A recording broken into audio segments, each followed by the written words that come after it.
Hello বন্ধুরা, কেমন আছেন সবাই? আশা করি মহান প্রভুর ইচ্ছায় সবাই ভালো আছেন। আজ আমরা এসেছি পিরোজপুরে ইতিহাস ও সনাতন ধর্মের একটি প্রাচীন মঠ মন্দির, যা রাজারা তৈরি করেছিলেন। তাই বন্ধুরা, আশা করি পুরো ভিডিওটি দেখবেন। তাহলে কথা না বাড়িয়ে মূল ভিডিওতে যাই। অতি প্রাচীনতম নিদর্শন ও সনাতন ধর্মাবলম্বীদের পূর্ণভূমিতে পরিণত হয়েছে রাজাদের নির্মিত এই মঠ মন্দির।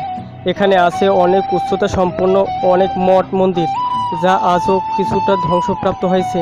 এখানে আছে দক্ষিণ এশিয়ার সুবিখ্যাত শিব মন্দির, যা জাগ্রত শিবলিঙ্গ নামে পরিচিত।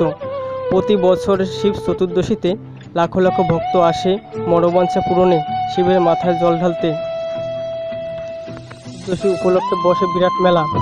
এখানে আছে জাগ্রত সিদ্ধেশ্বরী কালী মন্দির, যাকে বলা হয় জাগ্রত কালী মন্দির।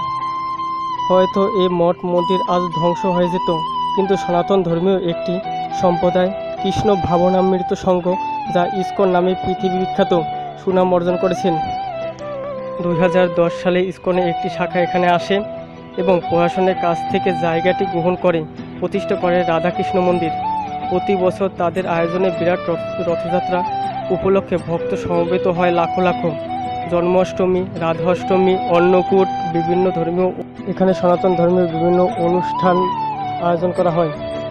হিংসা, বিদ্বেষ, জাতিভেদ ভুলে সকলকে সমান চোখে দেখা এবং সকলের মধ্যে ধর্ম প্রচার করা মহাপ্রভুর বাণী পৃথিবীতে প্রচার হচ্ছে। সন্ন্যাসী ব্রহ্মচারীরা দাঁড়ে দাঁড়ে প্রচার কার্যে যান। এখানে কিছু কিছু মঠের মধ্যে সাধু সন্ন্যাসীরা অবস্থান করেন।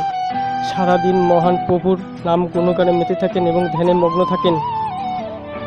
মনে হয় যেন স্বর্গভূ থেকেও সুখ। এ মন্দিরে প্রবেশ করলেই মন শান্ত হয়ে যায়।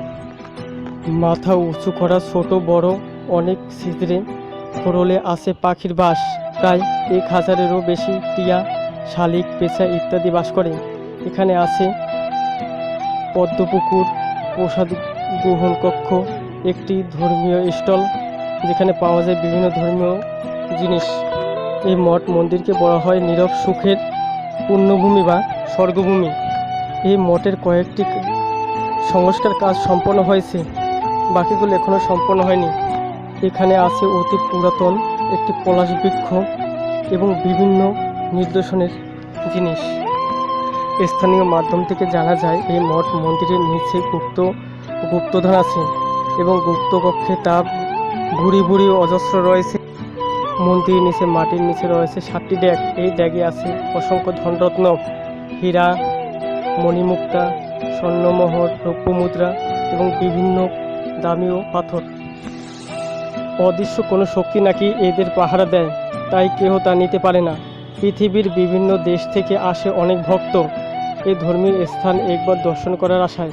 কথিত আছে সকলের মনোবাঞ্ছা পূরণের একটি প্রধান মন্দিরের স্থান লাভ করেছে এই মঠগুলো।